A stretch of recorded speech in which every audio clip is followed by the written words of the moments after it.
Maintenant, ils n'ont pas attendu que là, Jésus vienne mourir pour eux. Pour nous, il est venu, il est mort pour nous, on est sanctifié, on va aller là-bas.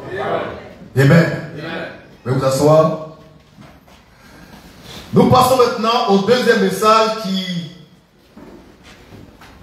croustillant. Et ça va saigner abondamment.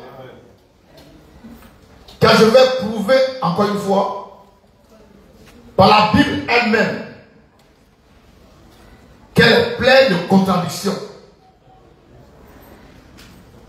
La Bible n'est pas la parole de Dieu. La Bible n'est pas la parole de Dieu. Mais elle contient la parole de Dieu. Vous voyez ce qui est écrit en rouge ici? La Bible n'est pas la parole de Dieu. Et les chrétiens m'insultent pour ça. Ils me diabolisent pour ça. Pourtant, je dis la vérité. Dans la Bible, il y a deux choses. La vérité d'un côté et le mensonge de l'autre. Dans la Bible, il y a la parole de Dieu, la parole de Satan et la parole des hommes. Donc elle ne peut pas être prise dans son ensemble, la parole de Dieu. Mais elle contient la parole de Dieu. C'est pourquoi nous lisons la Bible. Amen. Maintenant ce soir, je défie tous les chrétiens. Je défie tous les missionnaires. Je défie tous les prophètes. Je défie tous les pasteurs. Je défie tous les bishops. Je défie tous les évangélistes. Je défie tous les chrétiens de me défier. Amen. Il n'y a aucun chrétien sur la terre qui va accepter un débat avec moi. C'est la Bible. Il n'y en a pas. On va prendre l'écriture dans la Bible et parler de Lot. Car la Bible ne sait pas qui est Lot pour Abraham. La Bible se contredit par rapport à Lot et Abraham. Tantôt elle dit que Lot est le frère d'Abraham, tantôt Lot est le neveu d'Abraham. Je n'ai jamais vu ça. Quelqu'un qui est frère de quelqu'un, à un moment donné, il est le cousin ou le neveu de quelqu'un. Et on voit ces bêtises-là dans la Bible. Et on ose dire que c'est la parole de Dieu. Dieu n'est pas implésenté. Dieu n'est pas dans ce désordre-là. L'autre, il est qui pour Abraham? La Bible ne peut pas le dire de façon claire. Parce qu'elle n'est pas claire. Elle n'est pas digne de confiance à 100%. Lisons l'écriture rapidement pour gagner en temps et en efficacité. Nous prenons Genèse 11, verset 27. Genèse 11, verset 27. Laissez le temps aux chrétiens, aux missionnaires de prendre la Bible. C'est bâtard, ils n'ont pas prendre la Bible. Ils n'ont qu'à chercher Genèse 11, 27. Et puis on va lire. Puis tout le monde va voir clair dedans. Vous sautez, vous sautez, vous sautez. Ils ont pris la Bible? Là-dessus. Voici la postérité de Térach. Voici la postérité de Térach. Térach engendra Térach engendra Abraham. Térach engendra Abraham. Tu mets une flèche? Abraham. Oui. Nacor. Nacor. Et Aram. Et Aram. Aram. Non, Aran. H-A-R. Il faut épeler. H-A-R-A-N. Voilà. Donc je reprends ici. Térach, il n'y a pas rien à faire. Térach a mis au monde Abraham, qui va devenir Abraham. Nachor, puis Aram. Térach a fait combien de fils? Il a 3 fils. a 3 fils. Il a engendré 3 fils. C'est le père d'Abraham. Très bien. Ça c'est Genèse 11, verset 27. D'accord? Nous lisons maintenant Genèse 14, verset 12. Genèse 14, verset 12. Ils enlevèrent aussi, avec ses biens, Lot, fils du frère d'Abraham, qui demeurait à Sodome, et ils s'en allèrent. Ok. Dans Genèse 14, 12, il y a eu une guerre contre Lot et son groupe. Et les guerriers, ils ont enlevé Lot, frère d'Abraham, fils du frère d'Abraham. Tu le prends. Ils ont enlevé Lot, fils du frère d'Abraham. Fils du frère d'Abraham. Donc Lot devient le neveu d'Abraham. D'après Genèse 14, verset 12. D'accord? Ça va? Je reprends. Lot a été enlevé par des ravisseurs.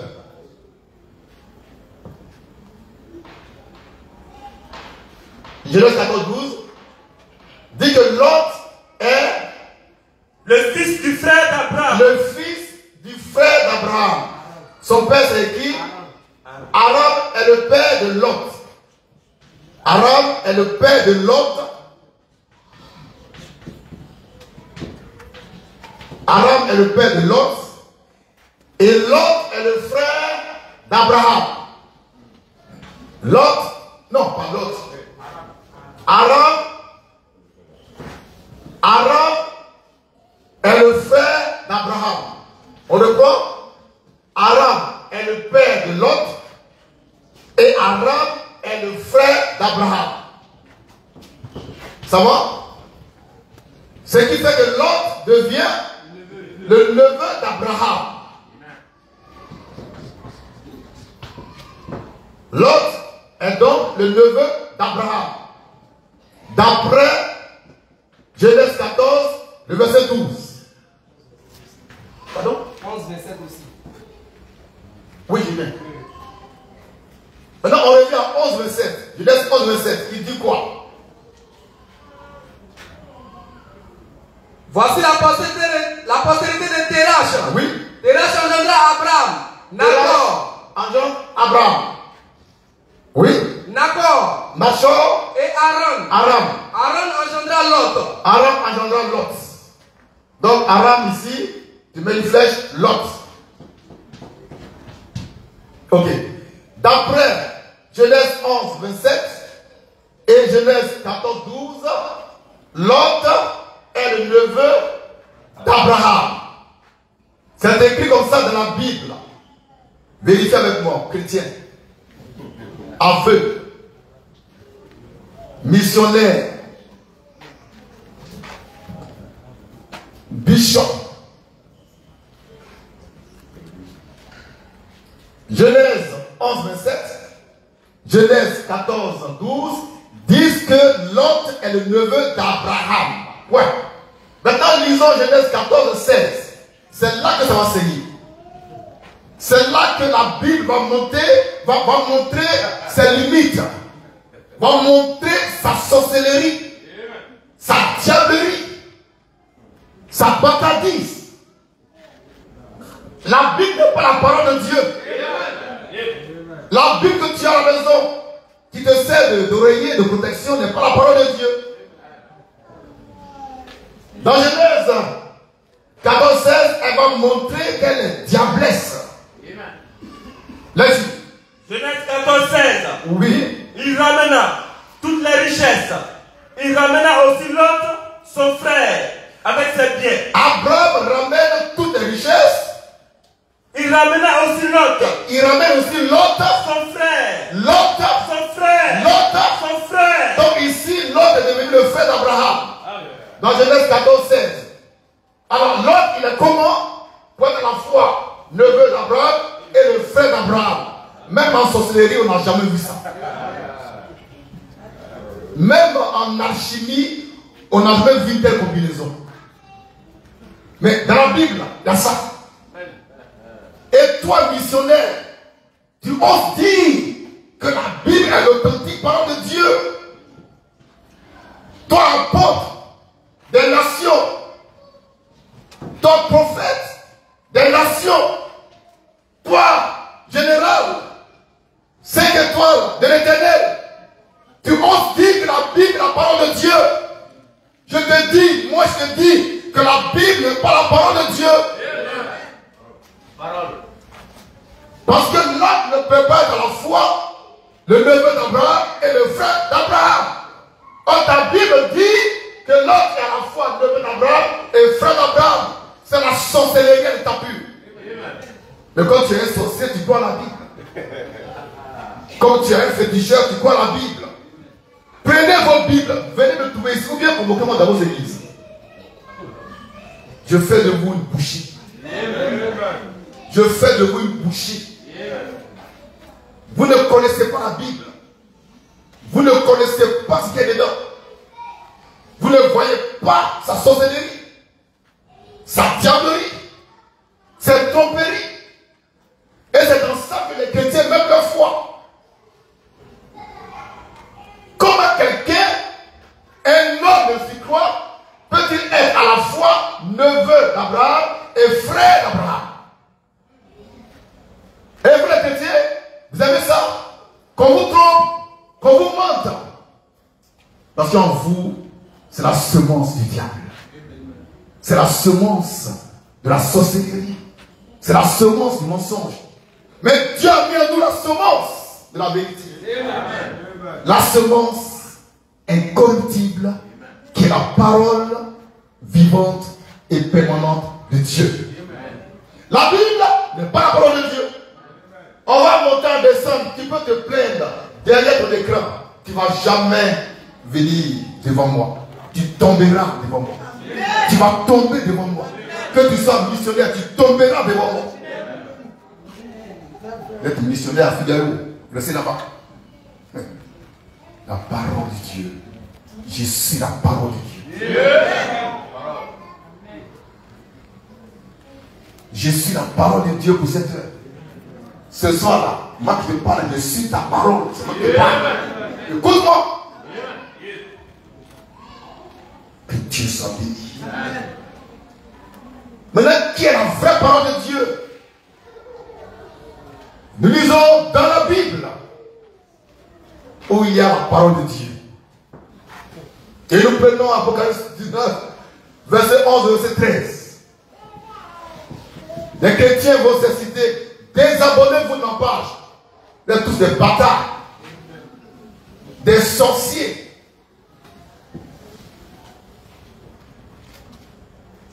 Là-dessus.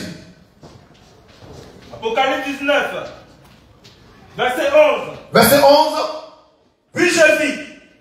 Oui. Le ciel ouvert. Le ciel ouvert. Et voici. Et voici. Parut un cheval blanc. Parut un cheval blanc. Celui qui le montait. Celui qui le montait. S'appelle fidèle et véritable. S'appelle fidèle et véritable. Et il juge. Fidèle et véritable.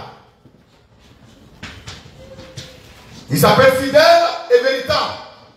Et il juge. Et combat avec justice. Et combat avec justice. Ses yeux. Ses yeux. Étaient comme une flamme de feu. Oui. Sur sa tête. Oui. Il y a plusieurs diadèmes. Le diadème, oui. Il avait un nom. Il avait un nom. Écrit. Écrit. Que personne ne connaît. Que personne ne connaît. Si ce n'est lui-même. Ce n'est lui-même. Et il était revêtu. Il était revêtu. De vêtements teints de sang. De vêtements teints de sang. Son nom. Son nom est la parole de Dieu. la parole de Dieu. C'est lui qui est assis sur cheval. C'est la Bible. Vraiment. Les chrétiens des temps modernes, les chrétiens des temps modernes, vous les voyez en Figaro, les missionnaires qui tout va, et tout ça. Les bishop temps, général temps, Saint-Jean chef temps, de l'Éternel, chantre de l'Éternel, et tout cela, c'est des bâtards.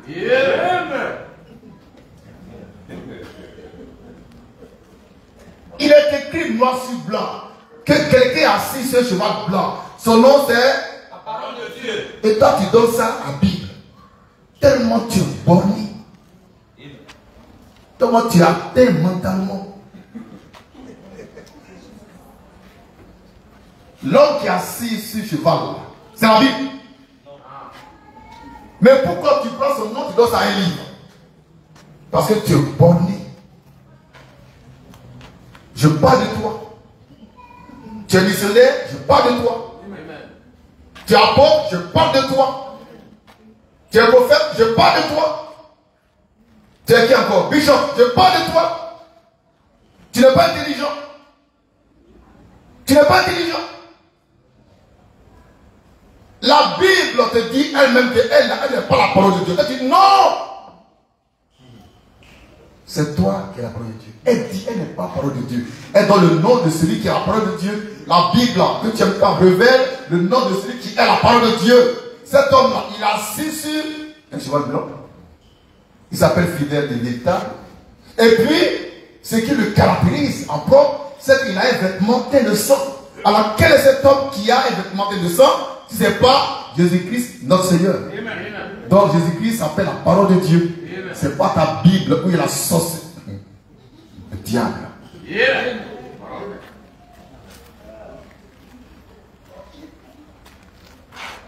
Il y a 2777 versions de Bible différentes. Et moi j'en ai 5 pour le moment.